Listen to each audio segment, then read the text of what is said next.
Aujourd'hui on se retrouve sur le déballage du micro Behringer, mais en plus le test, hein, bien sûr. Restez jusqu'à la fin de la vidéo, car ensuite une fois que je l'aurai installé, je ferai un test. Bon, maintenant procédons à l'unboxing. Bien sûr, j'utilise le micro du téléphone exprès pour que vous puissiez voir la différence entre le micro du téléphone et le nouveau micro. Du coup, on fait un beau petit, une belle petite malle de transport pour le micro.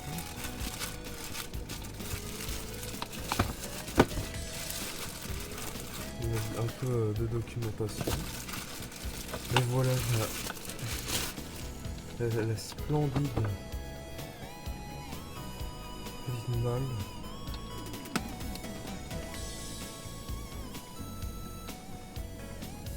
Nous nous retrouvons maintenant en présence du micro, mais aussi d'une araignée, ce qu'on appelle une araignée, du coup une suspension pour le micro, pour pas qu'il ne bouge, et également d'une énorme bonnette. Bon, maintenant, je sais ce que vous attendez le plus, c'est le micro dans son petit sachet.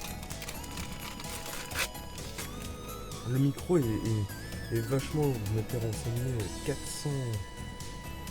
420 grammes, c'est pas rien. Du coup, c'est un micro cardioïde à capsule, du coup à condensateur, voilà, électrostatique. On peut même apercevoir un petit peu la capsule. Et bon, maintenant, on va se retrouver pour le test. Le test. Oh. Donc voilà ce que ça donne une fois installé sur le bras Tonor T20. Voilà le micro Behringer B1. On peut apercevoir ici sur le bras Tonor T20, juste là.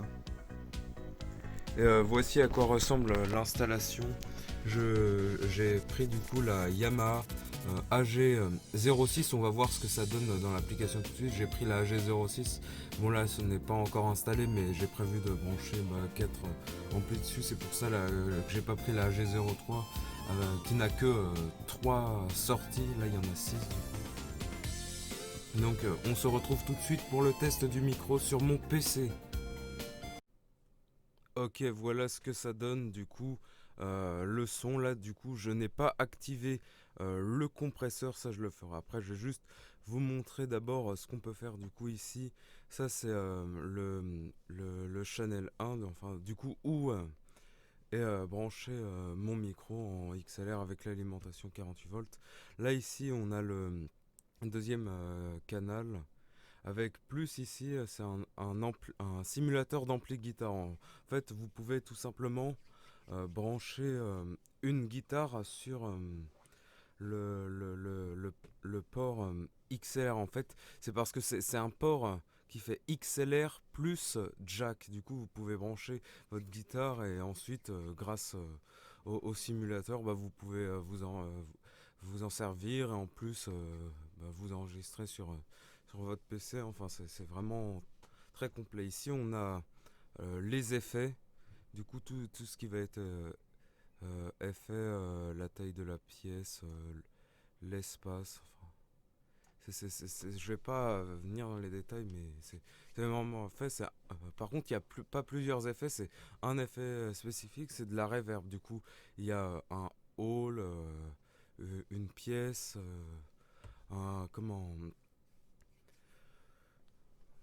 je sais pas, un concert. Enfin, vous voyez, un stage, comme ils disent.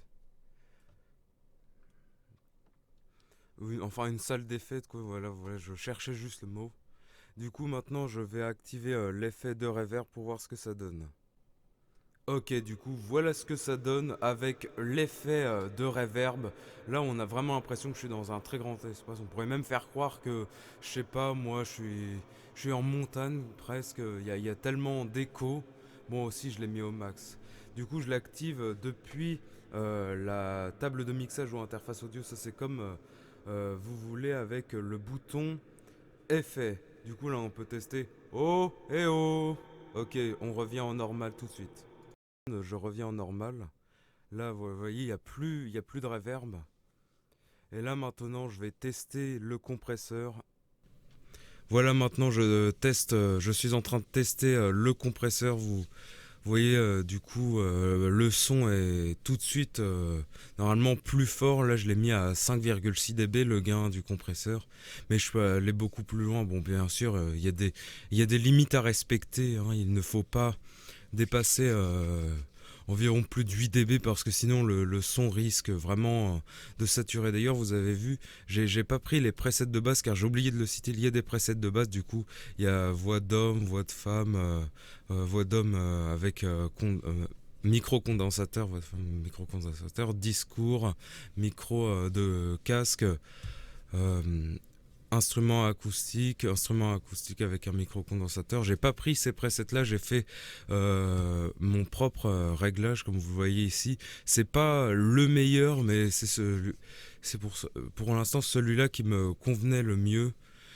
C'est pour ça que je l'ai fait. D'ailleurs, n'hésitez pas à me dire si vous avez vos propres réglages, je sais pas, à me les partager parce que comme je suis pas un expert, je suis pas sûr d'avoir fait forcément les meilleurs choix. Du coup, maintenant, je vais remettre en normal et on va tester l'anti-pop. Du coup, je vais faire un truc un peu bizarre. Je vais faire des pops.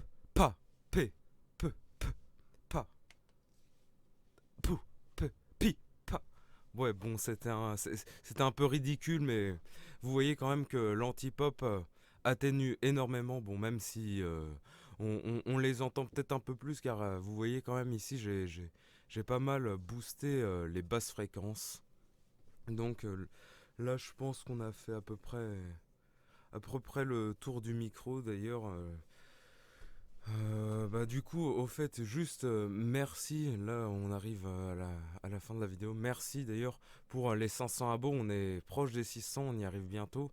Et d'ailleurs, juste vite fait, des personnes m'avaient demandé une pub. Du coup, voilà, le nom s'affiche à l'écran, au fait, juste pour ceux qui me demandent des pubs. Maintenant, j'ai arrêté ça, c'était juste un peu exceptionnel. Bon, je m'égare. Du coup, d'ailleurs, aussi, j'espère que vous avez aimé l'intro. Bon, c'est ainsi que s'achève la vidéo, mais si elle t'a plu, n'hésite pas à liker, à partager, à t'abonner, hein. Du coup, moi je vous dis bye.